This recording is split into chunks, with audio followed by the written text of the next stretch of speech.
Good day, everyone. Myself, Ankita Dixit, and with me, co-author is Mr. Abhinav Dixit.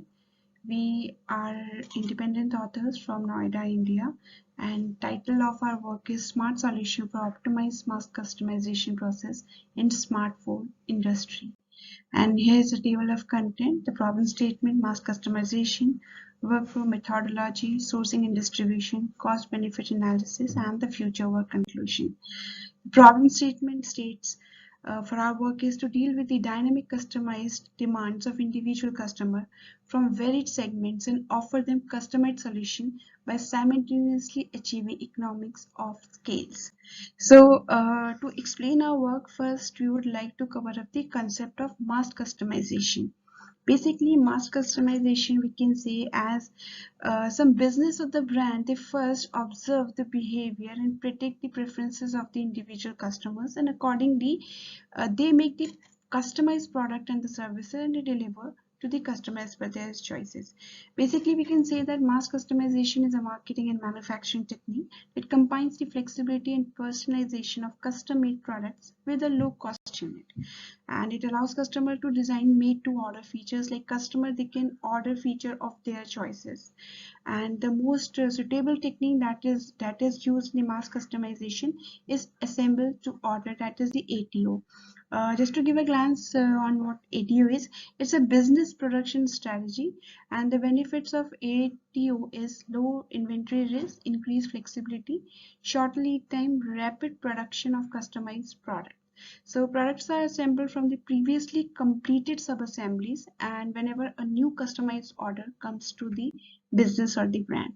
And the next is our workflow methodology, and this covers three main phases. The phase one is the smart identification of usability features, optimized solution of similar but not same usability features, and detection of aesthetic features, predicted demand of each possible feature set. Basically, these three phases are the USP, or you can say the heart of our research work, and my co-author Mr. Abhinav Dixit will now explain these phases one by one. So thank you, Ms. Ankita, for giving me platform to explain the workflow methodology for our research work. So has already been given an introduction about what all phases that are included. So I will be giving a brief walkthrough over the phases that are involved. So the first phase that involved is about the smart identification of usability features. Now, if we'll talk about the base level of what it is about, so when a mobile device has been created, so ample lot of hardware and software combinations can exist while we create or while we manufacture any device. But at the same time, not all features that are available, or what not all the possible hardware and software combinations, they're practically possible. For example, if we talk about a mobile device who needs to be having a 6 GB or say 12 GB of RAM, so they cannot have a space of a lesser amount, or they cannot have a features of a lesser amount. So they need to have a better upgrades in the configuration. Only then such kind of features can be supported. So it gets very important to identify what all are the possible hardware and software components which are feasible. So on that note, if we'll give a view on the equation that has been given.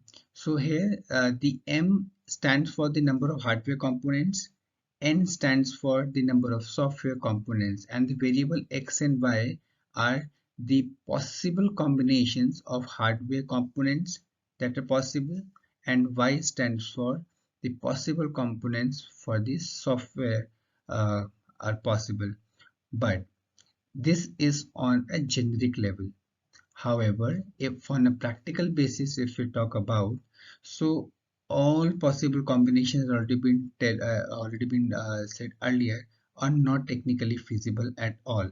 And if we'll sit and we'll try to find out all these features and then try to eliminate the one which are not required, it is practically not possible, or rather it is a very time consuming activity. So hence the keyword smart identification comes into picture. So let me give a walkthrough what smart identification is. So it's like uh, we are trying to take all the possible combinations of hardware. We're trying to take all the possible combinations of the software and what all constraints that are available, and then we come out with a variable k that stands for the total number of feasible combinations which are actually possible. So this is done by this is automatically been done so that we get a final output where we have all the possible feasible combinations of the hardwares and the softwares done automatically without a manual intervention. So this is all about our for phase one. Now moving on to the next phase, that is phase two. Here it talks about optimized solution of similar but not same usability features and detection of aesthetic features. Now the base of the phase two talks about clustering. What clustering is all about is it is a task of grouping a set of objects in such a way that objects in the same group are more similar to each other than those in other group. So again it talks about similar but not same. So what happens is after doing the exercise in the phase one, when we are out with the feasible combinations of identified, then the customer's similar preferences are grouped to form the clusters in order to achieve cost reduction and the optimization. Now, what we see here in the figure is about the clusters that we have, and they are the data points. So data points here we refer to as the number of users or the users which are there. Now, if we see the distances which are between the data points, they can be similar, they cannot be similar. And what all these represent is as a similar specification if we talk about a one specific cluster which are there. Hence, so the distance between, this is what has been written, the distance between any two similar data points within a cluster is generated by an aesthetic feature. Now what differentiates things what differentiates actually the data points is the aesthetic features. What aesthetic features basically could be, if we'll talk about in a mobile device, then it could be tempered glasses, or it could be the quality of back cover material, or are we about the quality of the earphones. So these all, everything adds to the aesthetic values of the mobile devices. So hence it's about finding the optimized solution for the similar but not same usability features, and on the basis of that we do the groupings, and on the basis of groupings we identify the similar users, similar data points, and then and they are differentiated on the basis of the aesthetic features. Now coming to the last phase, this is about predicting demand of each possible feature set, and it is done using SMOT algorithm. And what SMOT stands for, it is synthetic minority oversampling technique algorithm. Now what happens, we have seen previously that we have clusters and clusters have the data point. Now no, on a practical scenario, if we talk about, no two clusters can have same number of data points. So homogeneity will not be there. And if we'll try to do prediction, then the predictive value will never be same, because no two sample size are no two cluster size are homogeneous compared to each other. So on the basis of that, SMOT algorithm is being used.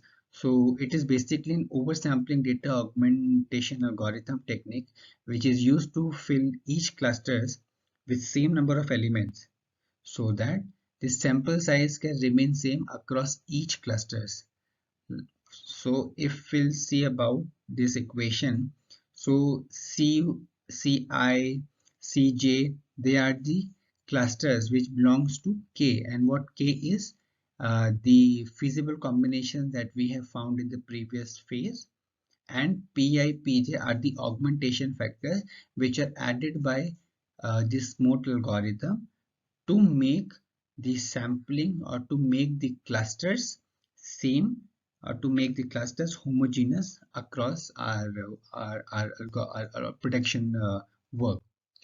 And hence, this is what it is. And if we'll talk about determining the demand based on the historical purchase, then the historical purchase is about if we'll try to look into the purchasing pattern of the customer, how they are purchasing and what kind of features they are requesting, or what kind of work they have been doing, research work they have been doing while buying any mobile device, or requesting any specific features from in a mobile device. So that all gets come under the heading of the historical purchase. So if we'll talk about this equation, so here the variable x, it are the historical purchases from the sample set of clusters, and the factors S is the sales of the smartphone that will be increased based on the industrial growth trend. So therefore, if we need to find out the demand of mobile in the current year, so that would be 100 plus S divided by 100 into X, where 100 plus S is a percentage change, and S is the factor of increase, how much the sales has increased, and X with respect to the historical purchase from the sample set of clusters.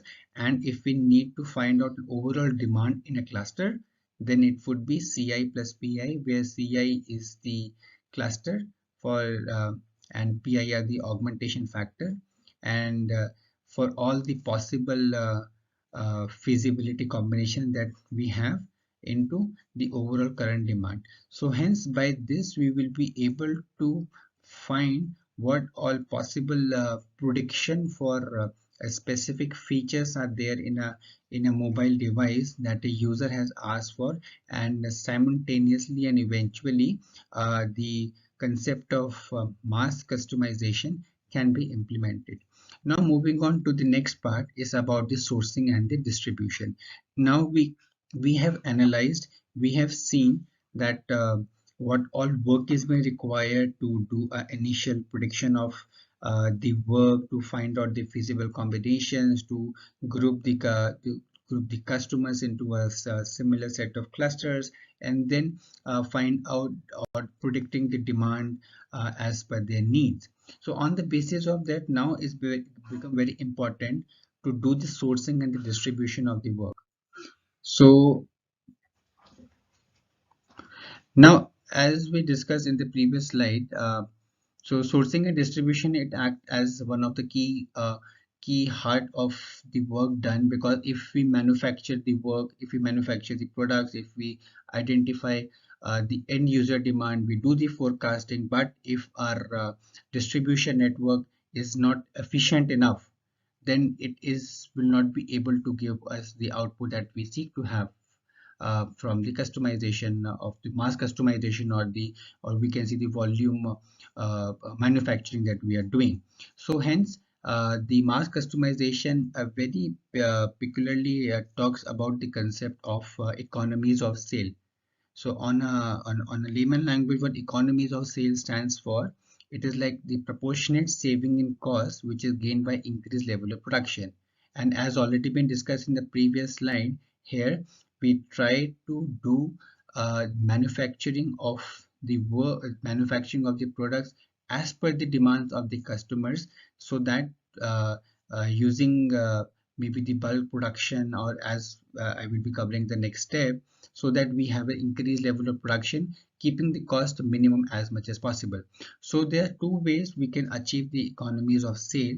The step number, or the way number one would be that the smartphone manufacturing company, they can do mass production of the components or the modules by themselves, because this will anyhow coming out to be economical for them when they'll go for the bulk production, because they go for the bulk purchase, bulk acquiring of the raw material, which anyhow adds to the discount to them.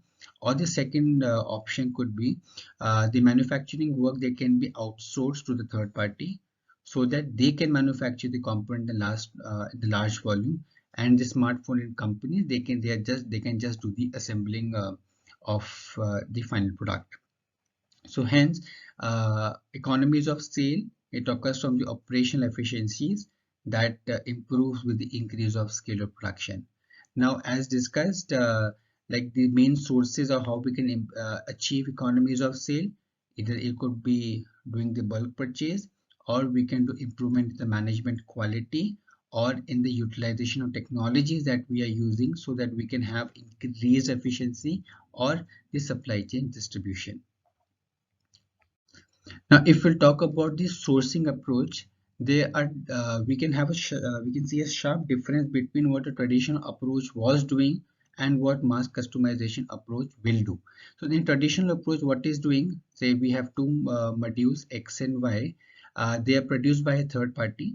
Then they will be given to firm A, and firm A will be using say module X to produce their end product P1, or module B will use product X to produce P2.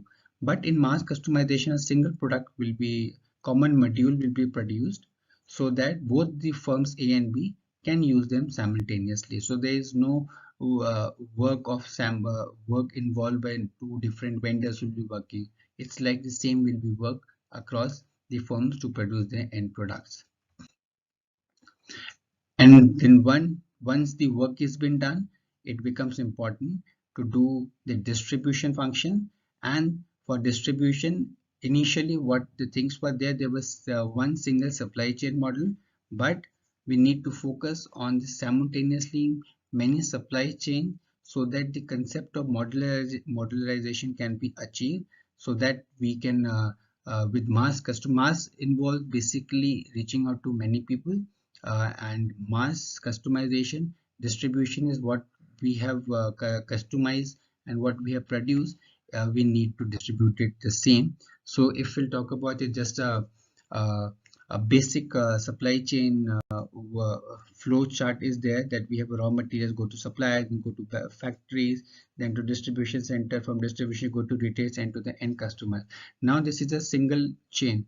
To have a mass customization, we need to have a modularization, where we need to think about how we can do simultaneously or parallelly. We can work on the say, trays, on the containers, the vehicles, or the warehouse distribution center, so that we can have all kind of demand that is being uh, asked by the end user, so that uh, they can be delivered effectively.